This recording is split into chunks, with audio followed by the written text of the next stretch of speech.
Anderson Silva's trying to win the Triple Crown way past his prime. I'm furious as hell, Raph. Which means it's time for Verbal Tap. I am your host, Kevin Phillips. With me, of course, Raph Esparza. Raph, how are you doing this evening? Oh, I'm doing great. I'm just getting off a Coke binge at the Grammys. I just finished a Purple Heart with Brian Williams and had a pretty decent interview with Garry Tonon. Hey-o. One of those is true. Definitely. I'll tell you that much right now. One of those definitely happened. A few of them sound like things I've heard made up, but not the point. No. Raph, tonight, is it all about the Daft Punk song Get Lucky, or are fighters using any integrity these days? Like, what's with the drug test? Anderson the Spider Silva fails a drug test for some sort of, like, steroidal thing that increases your hype. And frankly, for love of the game. Am I right? What drugs? Can you do me a favor? Google which drugs he failed. I've got it right in front of me. Okay. Tested positive. What names he failed for of the drugs. Okay. Tested positive for drostonolone metabolites. And drostonolone, obviously the same chemical that Sylvester Stallone used for all those years.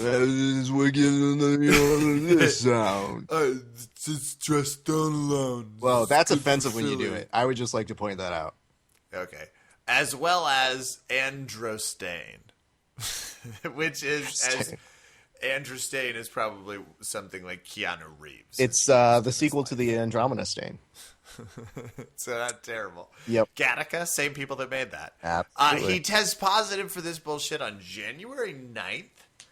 No one has done anything except the UFC isn't paying him his money yet, which means they take it, well, as seriously as they take anything else. Well, they take it as serious as not giving away their money, which I guess is fairly serious. Okay, Kev, you know what my biggest beef on this whole issue is? That we're destroying the integrity of the game. And the integrity of the game is zero drug usage. Stop pumping yourself filled with shit. Come on. Let's ride our high horse all the way to Wrightsville. They shouldn't be using this shit. They shouldn't be doing coke benders 42 to 72 hours before the fight. And I'm furious. I will say this. I'm going to say where my perspective and why I'm angry. And I'm going to propose a solution, Kevin. Okay. Why I'm angry. I don't even really care that Anderson Silva did drugs because I guess logic should have taught us all. A 39-year-old man miraculously recovers from what would normally be a tragic end to a fantastic MMA career. But instead of that, we now have all these surrounding question marks. Was he taking it the whole time? Is he really innocent when other people at his gym, 4 other people have been caught with the same thing? Is he truly, guilty until proven innocent? These are all big questions. But I'll tell you my biggest gripe on this whole thing. It's not even that the state commission didn't reveal the results in time so that they could maybe stop the fight, which would be... By the way, what the fuck is the point of when they do them? Like, well, it's what a pretest. Is the point? Could someone please, for the love of God, explain to me why they do any other testing if these keep coming out? Because it feels like there's some internal ball going. And can we meet some of these scientists who are doing this? Like, what else is on their calendar? That they can't get to it yet.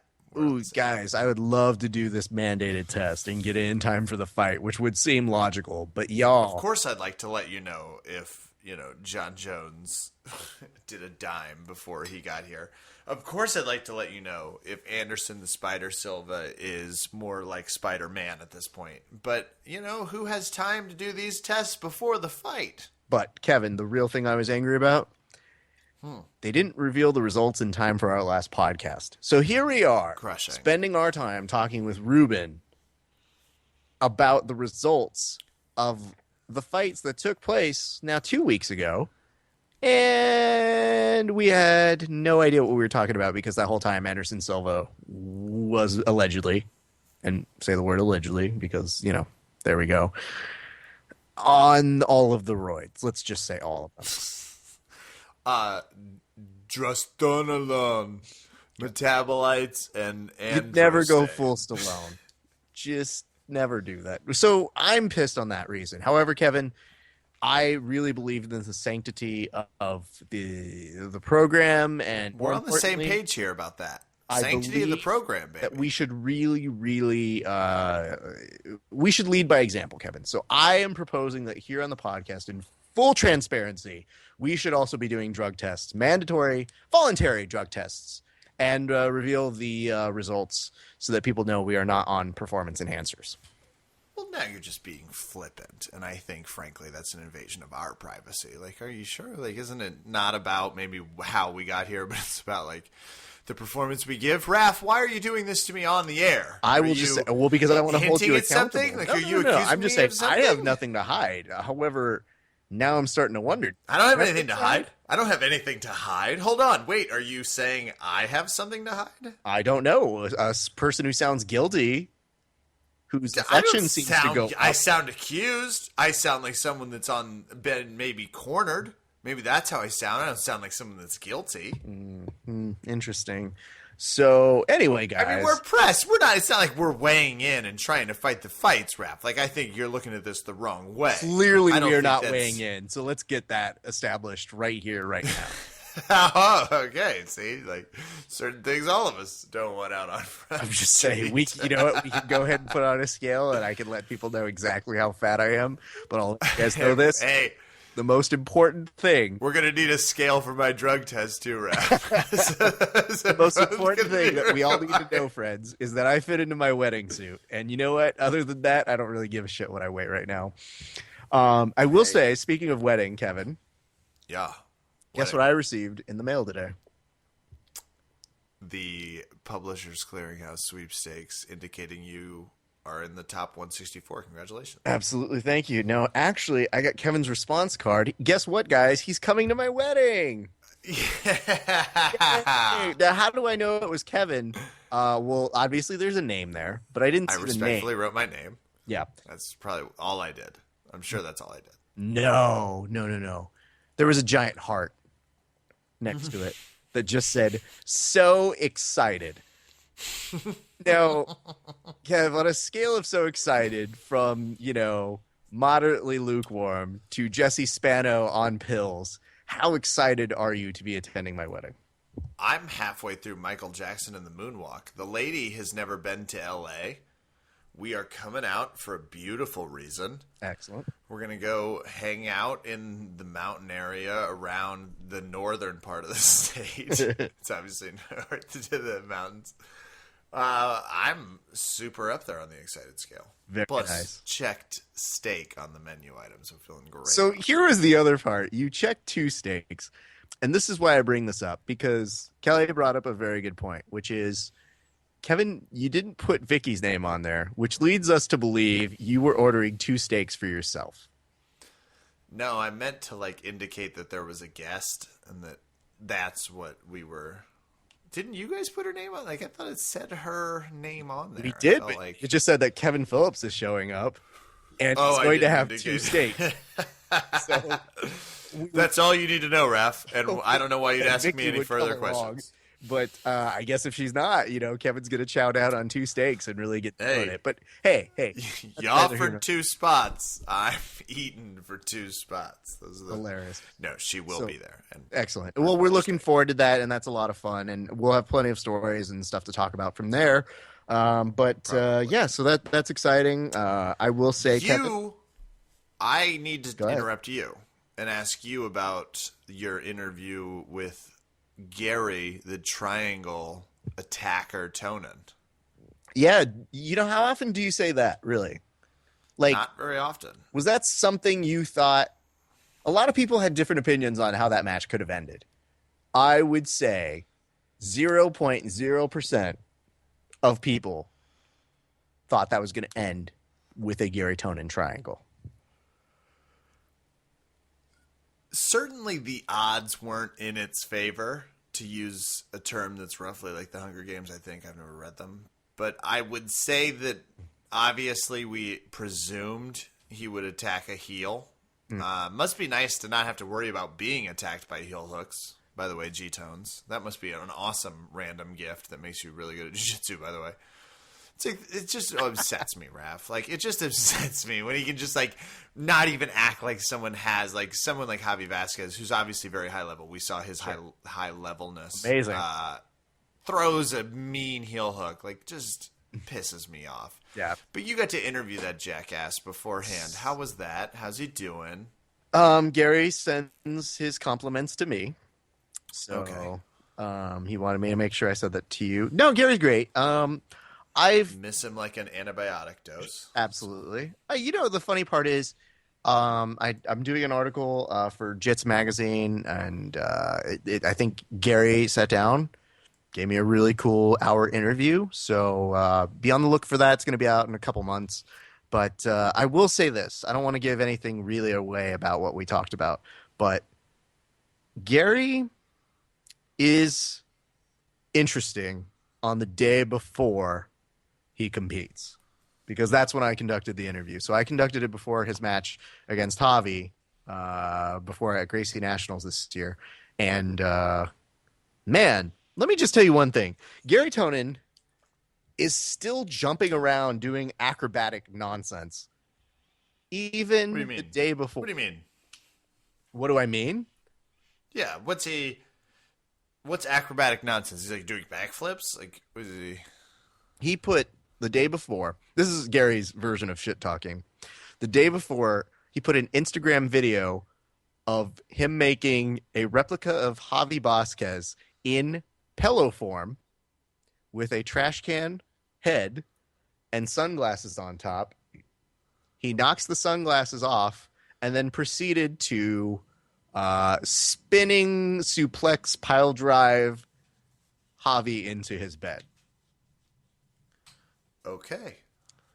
And it's one of those things where I'm looking at him and I go, well, I could see how that would end badly for me. But Garry is still a great acrobat and a very good gymnast. But is this really what you're doing the day before? And it's not even conducive to that Instagram. He's still doing it in front of me and still doing acrobatic shit. And at one point, I just wanted to, like, force him to stop. And I was just like, Garry, like, he almost, like, I think he tripped over, like, a wire. It was, like, some real nonsense, or I said something to him, or, like, I might have done something stupid. And I go, Garry, listen, I can't be the end of you. That's not the way your story is. Like, I can't. I refuse. I refuse to be the reason why you tripped or you did something stupid because I was here. So for my sake, just cut the shit and just stand still for like a half second. And they just proceeded to like run around with fucking like a pong ball all over the fucking hotel room. But yeah, so it was really cool. Gary's great. Eddie Cummings, I got to meet him as well. He was the guy who fought Denny at this weekend's Gracie Nationals as well. Had a big win in his own right. So those two guys, a lot of fun. And we were really, really glad we got to spend a little bit of time with them. So my best to them. And yeah, it's some good stuff, dude. Absolutely. And yeah, they had a great weekend. They did. I guess yesterday, I'm sorry. No, they had a good weekend, man. They enjoy the LA, and you know, like I said, some interesting stuff may come into fold in this this next article. I'll hint at one thing, possibly, Kevin. Do you want to hear the hint? You know I do. Absolutely. I love this. The internal on the media. It's like, yeah, absolutely. Okay. What I was pretty keen to discovering was, you know, Kev, they might be starting. I can't give this away. No, I can't. Never mind. Okay. Do you want me to cut that part? No, I mean, I was just baiting you to do. Oh, I have to keep... Tell me. Come on. Don't be a dick. Okay. I thought you were seriously having a journalistic moment. No, please. Not on this podcast. How dare you, Kevin?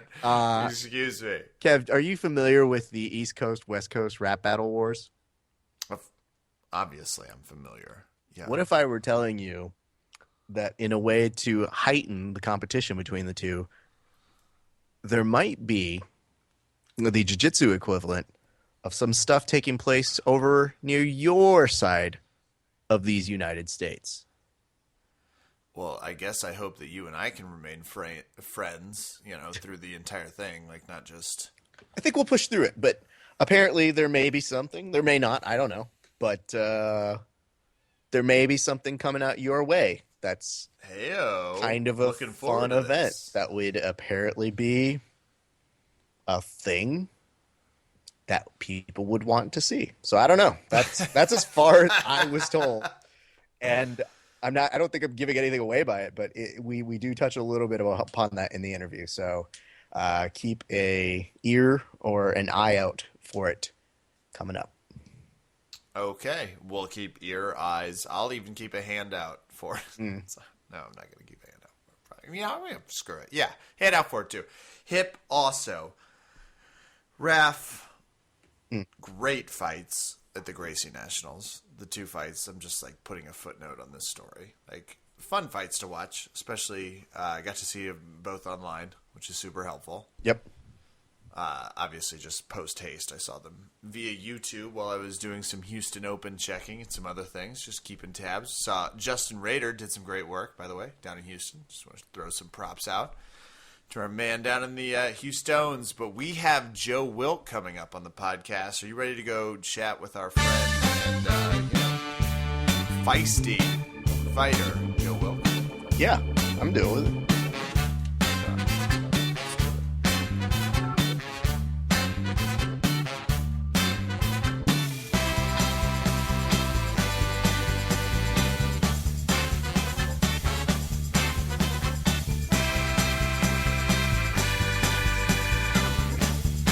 Verbal Tap fans, we have an audience favorite, just a world favorite. He doesn't sleep. He can't between running the school, fighting, throwing promotions.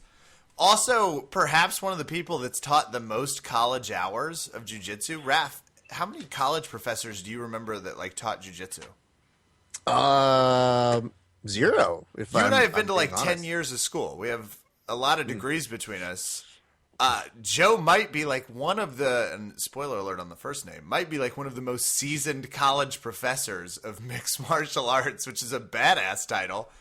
We have Joe the Nose Wilk on the line. Joe, how are you doing this evening? Doing good. Glad to be here again. Glad we got this worked out. Told you guys anytime, so we can do this every night if you want. What he's alluding to is, and I now know how fight promoters in Kansas feel. It's the first time in my life. But Joe's always been up to fight, even if people would call him up to 48 hours. And he's been fighting since 2004 when they were doing it in bars. And that's where you had to see MMA fights. You had to go to some casino to watch it and see it. People were like, what do you mean? There's a UFC fight and a Bellator card every other weekend. It's yeah, before that, when you had to go to some janky casino and watch MMA fights, Joe's picked up fights. He picked up this interview, arguably his toughest of his career, Raf. I mean, this is a rough moment talking to us. Definitely. On about 20 minutes notice. But you also, you have the comfort of mind that you could physically destroy both of us. So I feel like this isn't that much of a pressure situation for you. No, I like to consider myself the Donald Cerrone of interviews. Anytime, anywhere, anybody. Just I put it all out there. I need almost no notice at all. Try something on 20 minutes notice. No one's bragging on a week. And you're fighting. We're going to talk about all the stuff going on in your life, MMA-wise. Of course, you've been fighting for forever. You're fighting VFC Omaha. I'm excited to hear who they have in front of you because you're a legend in front of the Omaha crowd.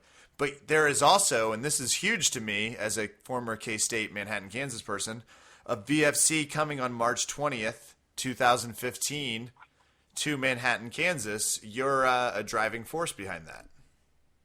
Yeah, it's been a big battle. I try to help spread the sport everywhere I can, and we've been doing a show locally here, but we've always had to do it about 20 minutes away in Junction City.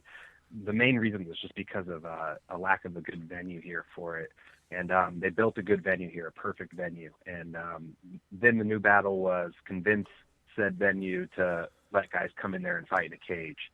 And so we've been fighting, scratching and clawing for months now, and actually just finally sealed the deal this last Friday to make it happen on March 20th. So, that's a little short notice to put together the first fights here, but Ryan Stoddard and Victory Fighting Championships, they're they're always ready to go. So we're pumped. Anytime you bring something to a new market, even if it wasn't fighting, it's going to be big for the city. It's another big event. We'll pack the place out, and everyone will make a bunch of money, and we're really excited to do it. This is so cool. And as you're doing this, like, you're also training a lot of your fighters, because you're the staple in Manhattan. You have a pretty solid MMA team. How do you balance the promotion and like the building of the event from the back end, along with training a lot of fighters for the event? You don't. I mean, it's just like anything else, you know. I don't have enough time to do all the stuff I'm supposed to get done, so I just do the best I can. Sometimes you do 10 things half-assed, and, you know, sometimes you do like 2 things really good. So they're both just, you know, the training guys is what I do all the time. It's the main part of my life. And so that's going to happen no matter what. I have to run this show to be able to keep my guys active enough. You know, we'll have 3 pro fights on the card, all 3 pro fighters from the gym, and all entry-level pro fighters. It's not easy to keep all these guys busy and always find fights. So here what happens is I do a lot of work, but what I get in return is some control. I get to use my guys. I get to showcase my guys. We get to show the sport and show what we do at the gym here locally. And it's a win-win for us. So if it means, you know, me on the grind and putting in more hours, then, you know, that's just what I got to do to get it done.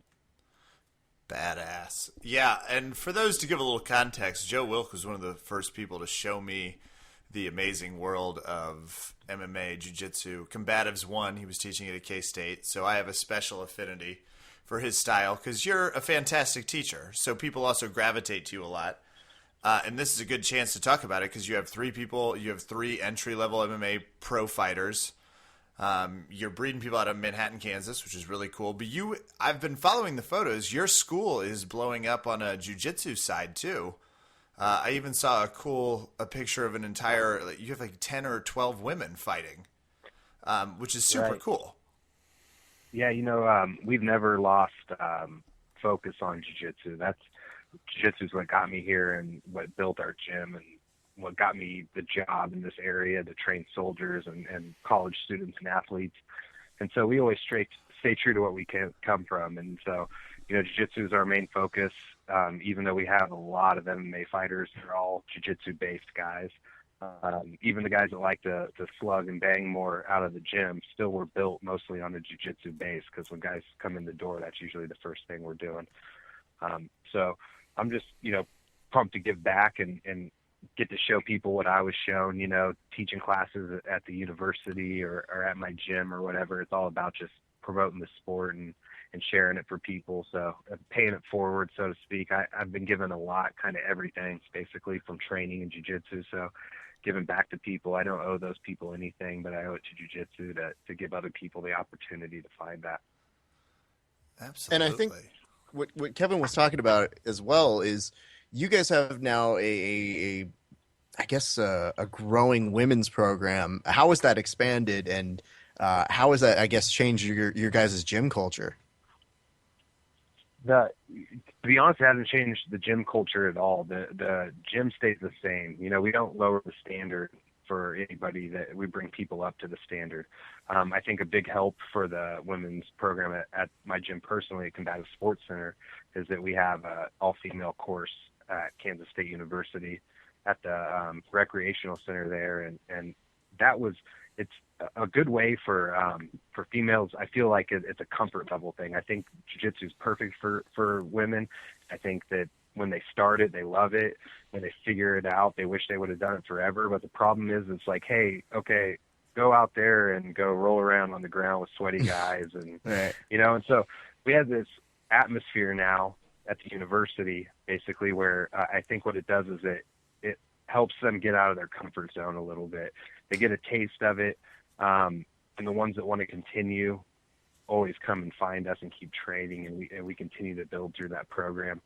And teaching women something that's always been really important to me, and so it's nice now for us to have it kind of up and running and successful, because we got girls competing and training every night. We've had classes at night where we've had more females than males on the mat, and that's a good thing, I think. So I'm pumped but I mean, about Joe, it. And for you, isn't that insane that I guess there are so many factors that go into that you have this big, big program, and a lot of programs really struggle to get women to be involved or enthusiastic about it. And you've got a program now where you're saying that more women are showing up than men. What is it that you attribute as part of the reason why that's happening? Well, the truth is that it is hard, and it's been a struggle. You know, I've been in the gym's been in this area. We're going on 10 years. You know, I think we're like 8 years we've been in the same area, and it hasn't always been like this.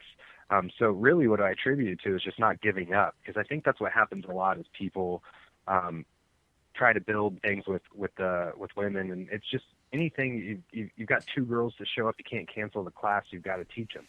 And then those two are going to tell other girls about it. And so I really just think it's about sticking with it and longevity. I'm stubborn when it comes to that, and I don't mind training. I love showing up. And, you know, we do a lot of with K-State and with Fort Riley and just the community. We try to get involved as much as we can. We do a lot of free self-defense clinics for females and things like that. You know, we have Sexual Assault Awareness Month coming up on Fort Riley, and we've got a thing going on out there all week where they're bringing in wives of soldiers and female soldiers in training. So I really think there's no secret to it at all. It's just like anything else. You just got to keep your head down and keep working on it. And you know, hopefully the way it's been growing, if we continue to grow that way, I think we can really build a culture around here for females training jiu-jitsu, and I'm all for it. It's a big deal to me. It'd be a great success. I remember, and you're going to have to fact check me on this if you have any memory of this, you and Dave Durnell, who was the other gentleman teaching the Combatives program when I took it. There was two girls in the class, whom, by the way, had to train exactly the same way we did, and they were tough as hell. One of them was crazy good by the end of our Combatives semester, but one of them asked if you guys taught your self-defense training to sororities, and Dave was like, yeah, we do. And you then shouted out, you were like, but tell them to just enroll in this class because it's a lot easier if we can just teach them how to kill someone. And it was like, yeah, I guess that would be better.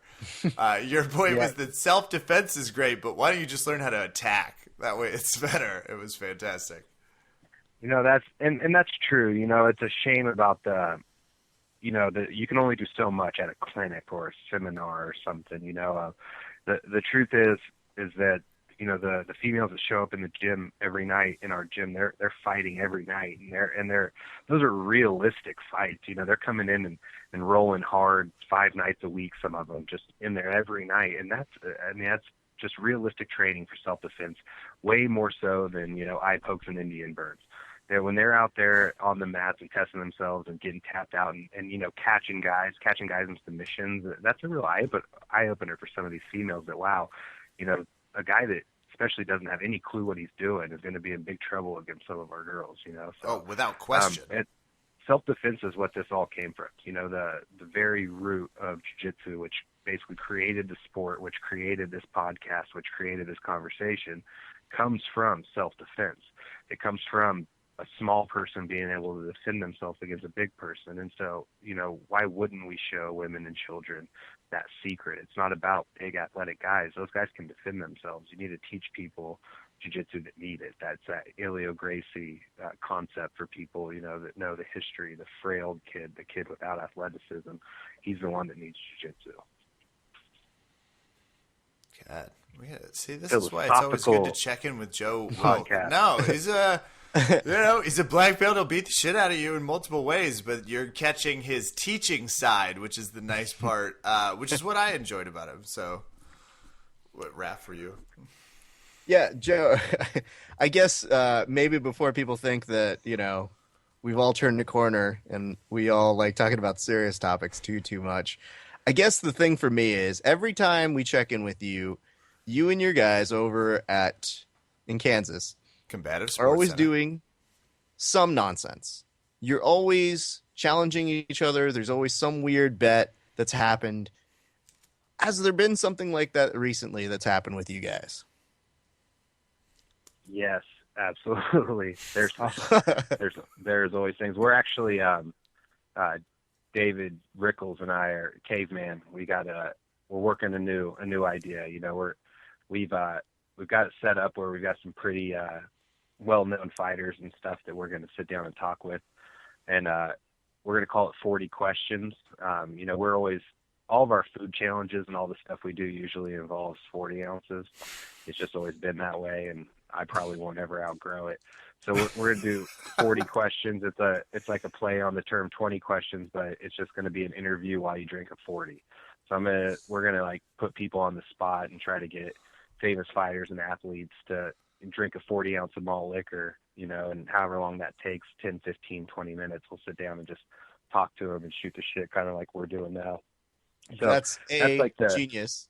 Yeah, I was like, I already want to watch. I heard it. You had me at 40 questions. I was like, absolutely. Yeah. And B, from a production standpoint, maybe you've already thought of this. Just my humble suggestion: save your really tough questions for the very bottom of the 40. Yeah, have like a below label serious moment each show.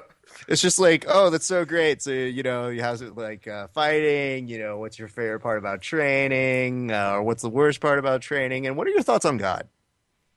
Yeah, exactly. No, you're exactly right. That it's going to be great for people that are like, oh, I drink beer all the time. Oh, yeah. Like there's a big difference between 40 ounces of malt liquor and 40 ounces of beer. So our sneaky plan is to obviously get people drunk and get them to talk hilarious shit. So I'm also excited to see how many of these end with like pretty heated exchanges between either Caveman, Wilk, and the guest. One of them's always going to take an opposite role, but I'm going to be subscribing to whatever this is. Like, you keep me posted on how I watch this. I was about to say, Joe, you need to, at some point when Kevin gets back there, just interview him, because I think it's a nice role reversal for him to be on the receiving side of what you do here. So we're going to drink a 40 and see who vomits first when we start rolling. Everybody's going to be fine. That's right. We'll flip it around. I interview both ways. I'm a two-way interviewer. I can do it. I can do it all. I interview both ways. He interviews both ways, Rap. Like, that's his next fight slogan. That goes on a shirt. There's better Everything phrasing. I say should be on a shirt. I should start a company. Although Kevin's not a terrible idea. Maybe if that does well, Kevin and I will do the spinoff of where we roll with people embarrassingly after drinking a 40. That's it's not I've told you my dream is to do it after a joint, and I stand by that. I want to smoke a lot of weed with someone, and I want to roll. And I know it's crass, but Jeff Glover does it. He gets away with it. Mm-hmm. Doesn't everybody? Like, it's Jeff Glover, I think you should name the people that don't in that community. It's going to be a faster list. I was about to say, let's name names, people. It's a very jiu-jitsu. Not the point. Hey, Joe, you're also fighting, which is crazy to me. You're constantly running a gym and 19 other programs. You're also fighting, which we need to talk to you about, because this is great. You remain someone that continues to push the action, and we love that. And you're fiery on the jiu-jitsu game. What prompted you to take a fight at VFC Omaha, and tell us about who you're fighting? Oh, I'm not done. That's the main reason. I'm getting up there in age as far as fighting is concerned. I don't want to do it forever, so I really want to take advantage of these last few years and try to stay active. And the VFC it's a great place, for me to showcase my skills. It's kind of a hostile territory sometimes, and usually fighting the hometown kid makes for high-profile fights. I was in no position to turn this fight down. It's we're going to headline the VFC. I'm going to tell you guys the truth right now before I get myself in trouble. I'm not sure if the fight's been announced, so I'm just going to I'll keep it a little bit vague as far as not naming names, but I'm fighting, a local legend and somebody I've wanted to fight for a long time, and it'll flip the whole town upside down when I go up there and smack him in his teeth in front of everybody. So I'm excited to get it done. I'm always up for the challenge. So when I got the call, it didn't take much thought. I was agreeing to it before we talked about money. So, well, you fought a lot of big names, including several that have gone to the UFC in Omaha. So you've been booed by loud crowds of Nebraskans. Personally, it's one of my favorite things that you always slide in a pretty good shot about whatever state you're fighting in.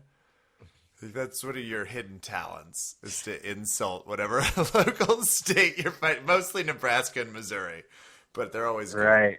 Yeah, I built my career that way because, we're lucky now. These kids especially don't realize it sometimes, but fights in Manhattan, it was ridiculous a few years ago, and a few years before that, fights in Kansas were almost unheard of. So for me, I always had to travel. I was in Oklahoma, Missouri, Nebraska, Colorado, as in all the states surrounding me, constantly fighting guys from those places, so it didn't really happen. It wasn't something I did on purpose.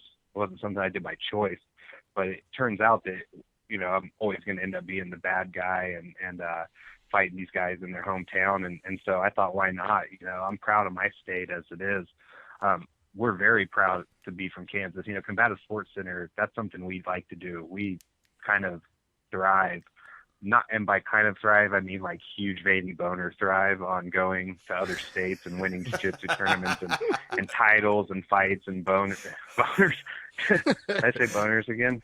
We like to go to other states and get boners by Will wear their championship belt and nothing else into a cell phone store. It's just important that you remember he goes both ways. Yeah, when it comes to interviews, guys. Mm-hmm. See, that's right. That's exactly. Right. Okay, this is something I've always wanted to know because I guess it's kind of a performance angle, but do you inhabit when you are truly playing up the heel persona? And I get it, you're getting the crowd riled up. Do you find that ever carries home with you? Are you also playing the heel, the antagonist at your own gym or amongst your own friends?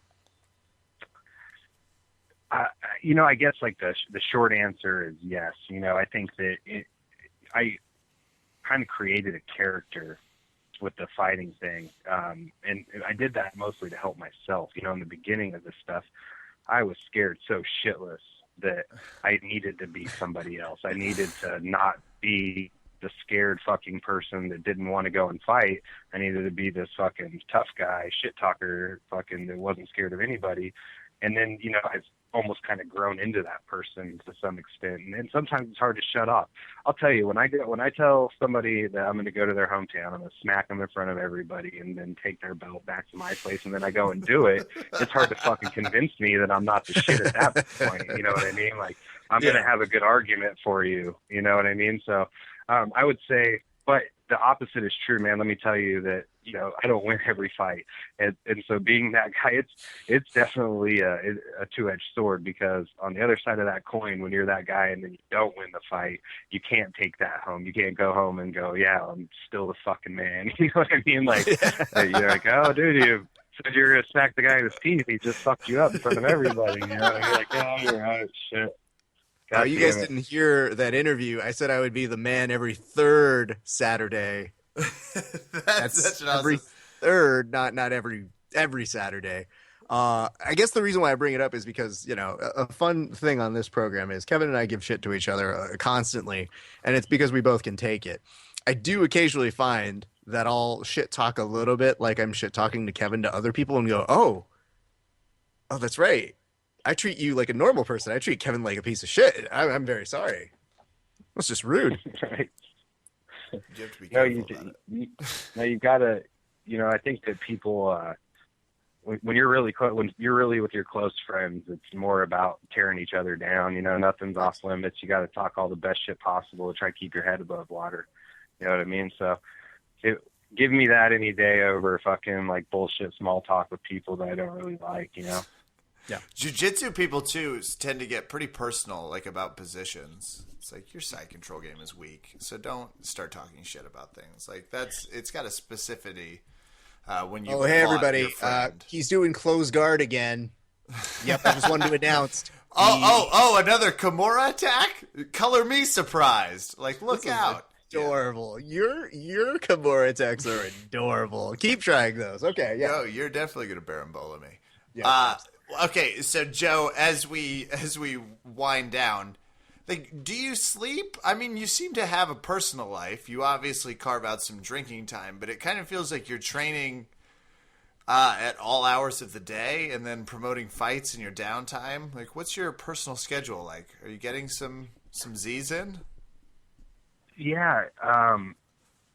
Nowadays I am a lot more. I'm not out on Army base in the early mornings like I used to be all the time. And so, I do sleep a little bit better now. I have my moments, where I don't get enough sleep, but I always try and find time to nap because I'm lazy like that. But I don't know. I'll tell you, it's just easier to get shit done because I like it. You know what I mean? Like I don't know. I feel like in Kansas, people can say what they want, but I feel like I'm definitely a pioneer of this sport and of jiu-jitsu for this state. And that's one out of 50 states in the most important country in the world. So I'm like 1/50th of the most important motherfucker that there is in jiu-jitsu in this area, So if I've got to get a little less sleep because I've got to go do fucking arm bars, it's not something, I think that I should, so I wind back. I could be digging ditches. I used to work 50 hours a week and then go to the gym at night when I was building my first gyms. You know what I mean? So I don't have a lot to complain about as far as that goes.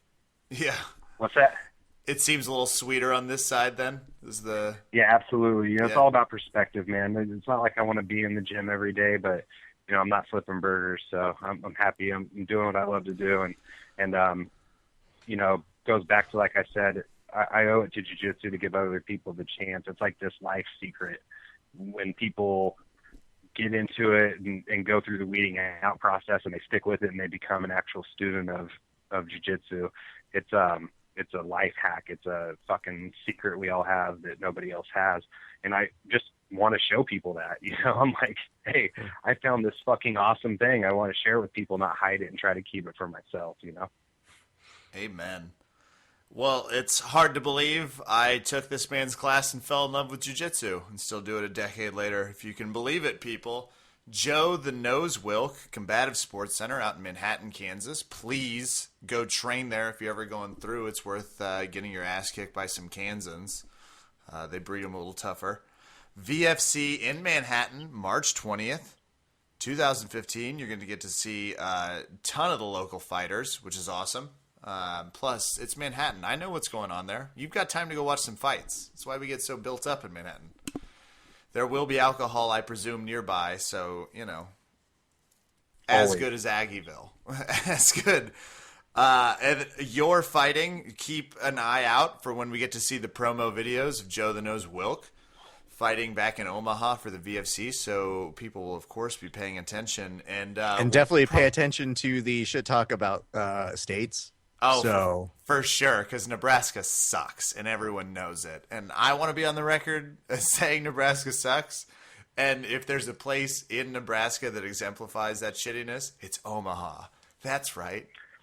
That's right. Wow. I'm really thinking about getting like some old dude to dress up, and I'm gonna call him Joe Pelini and have him go everywhere with me and talk shit about Nebraska football really bad, because I've never really attacked the football team. I've attacked the state as a whole, but I think it'd be fun just to go straight for the only fucking thing they've ever had going for them, which is a half-ass football team. You know what I mean? Yeah. So and do like one of my many ideas. The smartest Nebraskan there was the coach that bailed. Like, give him all the credit for getting the fuck out of there. That's the big. Joe, I know you're a great mentor to Kevin, but did you hear Kevin taking his first baby steps to shit talking there? And what is your thought on that? Because I don't know if you noticed, but he was definitely making his first strides to being like, yeah, Nebraska, you suck. Yeah. I'm Team Wilk. I want it noted. No, every marathon begins with the first step. You never learn how to talk shit if you didn't fail at it a million times, Kevin. So, just stay true to yourself, man. You're not going to win every battle, That's always the helpful. Needs to have. Yeah, stay true. Ladies and gentlemen, big thanks for coming on and distracting us, letting us talk some jiu-jitsu and some fighting. Big thanks to Joe the Nose Wilk for swinging by at last notice. Ladies and gentlemen, Joe Wilk. Thanks for having me, guys. Anytime, like I said.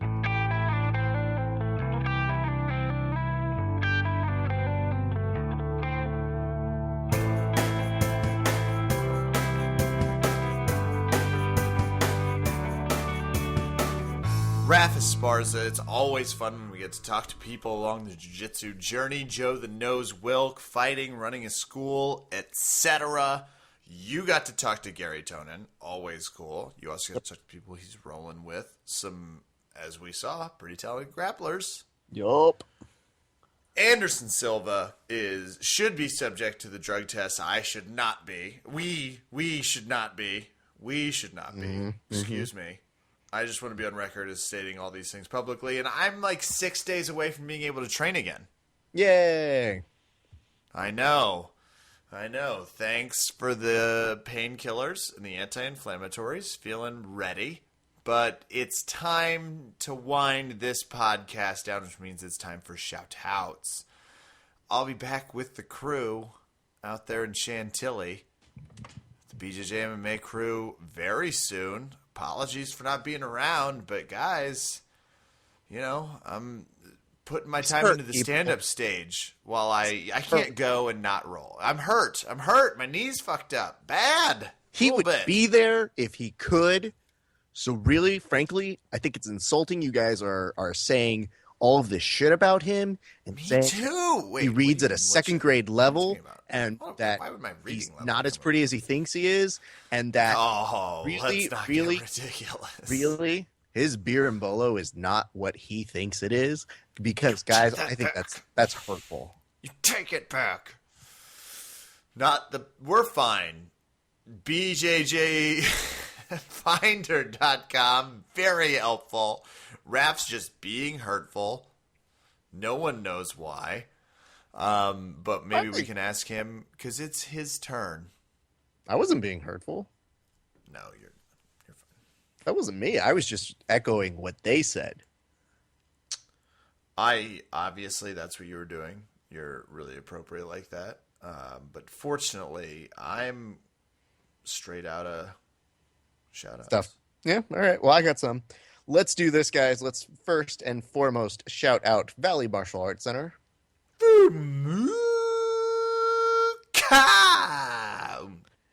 Guys, I was stoked on Sunday. We had a big turnout, huge turnout for our open mat. I just walk in and I see tons of people on the mats, and nothing is better than looking out and seeing new faces come around and roll. So, what's even better than that, though, Kev? Better than new faces? Old faces? Kind of. Right before you're about to roll, getting someone to tell you, hey, man, you have a really good podcast. You guys are well educated about the sport, and you do a good job. No way. Yeah. At which point I asked him, I was like, are you sure you're talking about Verbal Tap? Like our podcast, the one I do? First of all, sir, sober up, because we're about to train. That's number one. Number two, what? So our deepest thanks to our good friend Chris Pike. He is tough to roll with. And so it's like a compliment before you go into a war, which is like you think you're on cloud 9 and then you're very quickly fighting for your life. So I can't tell. Maybe it's a psychological thing, but it was effective because I was in fucking great moods after that. So my thanks to Chris, all the great people who came. We got a nice little picture of a number of us. I don't even think we got everybody in the photo. Just because people were coming in and out. So really good stuff. And Dave Diesel or Dieselman, thank you so much for getting those people rallied together on the BJJ Open Mats page. That was really, really cool. So we hope you guys come back frequently because when you guys get better, we get better. And that's a really, really cool thing. I also want to go ahead and shout out Kev, our good friends, John Evans, and Sebastian Vendel Martinez. I went to go train with him today. No way. Yeah, dude, I haven't seen John in a while. John and I touch base here and there, but I haven't got the chance to train with him recently. So it was great. I'll tell you one quick story about training with the two of them. So Sebastian and I, we kind of talk some shit back and forth. And Sebastian's one of the few people I allow myself to talk shit with about jiu-jitsu sort of stuff. And so naturally, Sebastian and I go, there's no time limit. So this match is going forever, right? And, finally the match ends. And then, Sebastian, I was looking at it, I was like, well, now you got to go with John. Like the whole appeal is going with John. And I don't want to give away the contents of who won, but I'll just tell you that one match was very long and one match was very short. And if you know anything about any of the people involved in that situation, I think you could probably put things together.